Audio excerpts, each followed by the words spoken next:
Hello दोस्तों, स्वागत है आपका हमारे यूट्यूब चैनल में। दोस्तों, ये रिश्ता क्या कहलाता में आ गया है बहुत बड़ा ट्विस्ट। जी हाँ दोस्तों, यहाँ पर मिल गया है अबीर और उसी को ही उसकी बहन और उसके जीजा ने उसको जेल पहुँचाने की पूरी तैयारी कर ली है और उसको जेल पहुँचा भी दिया है, क्योंकि वो घर में आकर तोड़ फोड़ कर रहा था। तभी क्योंकि चारू और कियारा ने उसको एक्सीडेंट होने की वजह से घर में लेकर आ गई थी और वो घर में ही था और इधर फ़ोटोशूट कर रहे थे अभीरा और अरमान।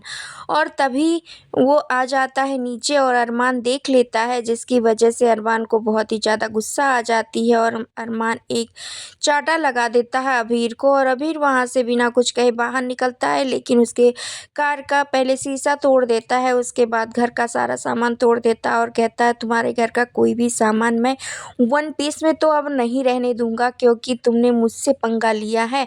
और वो सब कुछ तोड़ने फोड़ने लगता है, लेकिन अबीरा आकर एक बार बहुत ज़ोर से कहते स्टॉप इट, तुम्हारे लिए यही अच्छा होगा, अभी रुक जाओ नहीं तो बहुत ही बुरा होगा, स्टॉप इट। बहुत तेज तेज चिल्लाती है अबीरा और वो मान भी जाता है और रुक जाता है। उस समय अबीरा वहाँ से जाने लगती है और अरमान कहता है कि ये हमारी प्राइवेट प्रॉपर्टी है।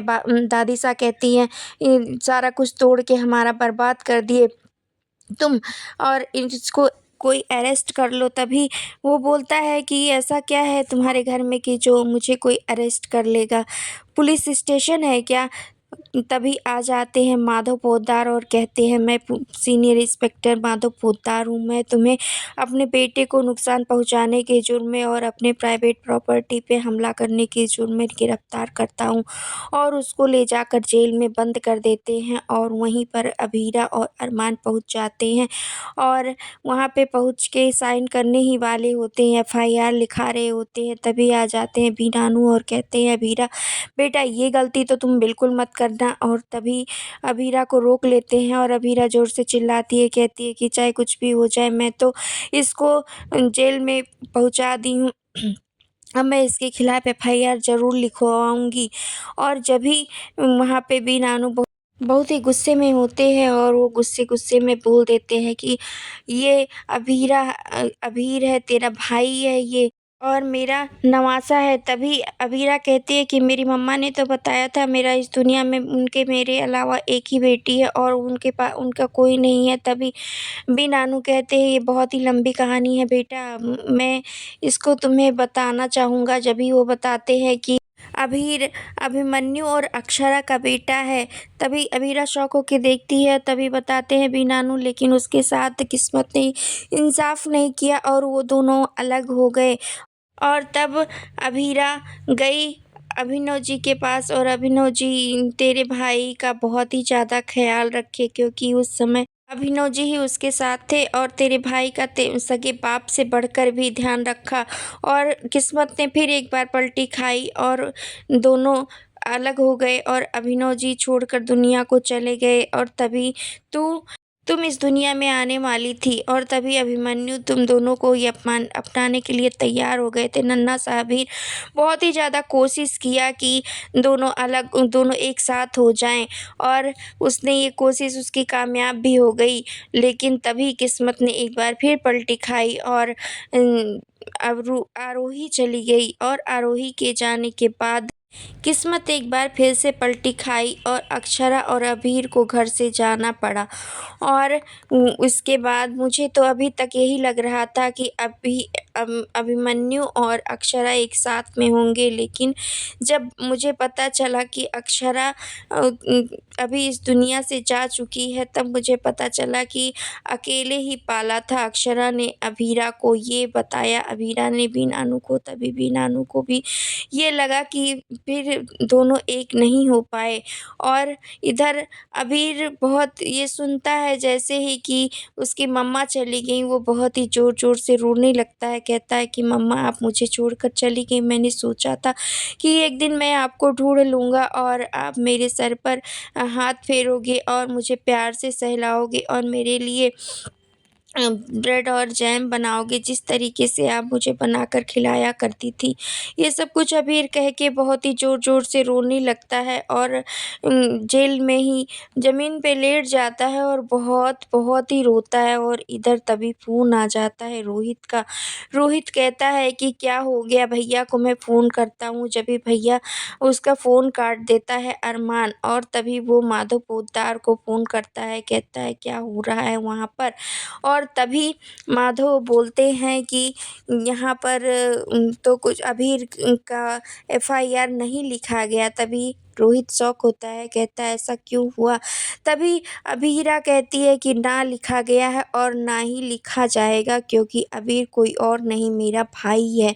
और उसके बाद फ़ोन कट जाता है और रूही सुन लेती है कि रुद्रा कोई और नहीं उसका भाई है। तो रूही बहुत इमोशनल होती है और उसको याद आता है कि लोगों की ज़िंदगी में बहुत सारे साल बहुत ही अच्छे गुज़रते हैं, लेकिन मेरी ज़िंदगी का सिर्फ़ 1 साल ही बहुत अच्छा गुज़रा था जब मेरा भाई मेरे साथ में था। हम दोनों एक-दूसरे को बहुत ही ज़्यादा प्यार करते थे और एक साथ ही रहते थे। हम लोग भाई-बहन कम फ्रेंड ज़्यादा थे। और लेकिन फिर उसको ये याद आ जाता है और वो कहती है ये भी कि चलो ठीक है। रोहित कहता है चलो हम दोनों भी वहाँ पे चलते हैं और तभी रूही कहती है चलो ठीक है और दोनों वहाँ पे जाने लगते हैं। तभी उसको कुछ याद आ जाता है कि किस तरीके से अबीर ने कहा था कि तुम मेरी मम्मी को बुरा मत कहो, और कहीं न कहीं ये सही भी था, क्योंकि आरोही का एक्सीडेंट तो रूही की वजह से हुआ था, ना कि अक्षरा की वजह से। लेकिन रूही को प्रॉब्लम ना हो इसलिए अक्षरा चुप रह गई और सारा जीवन रूही अक्षरा को ही दोषी मानती रही। लास्ट में अक्षरा चली गई इस दुनिया से। जी हाँ दोस्तों, यहाँ पर फिर रूही अपने कदम पीछे खींच लेती है और वो नहीं जाती है। फिर रोहित देखता रहता है और पूरे घर वाले उसको शॉक होके देखते रहते हैं और वो वापस अपने कमरे में चली जाती है सब कुछ याद करते हुए। इधर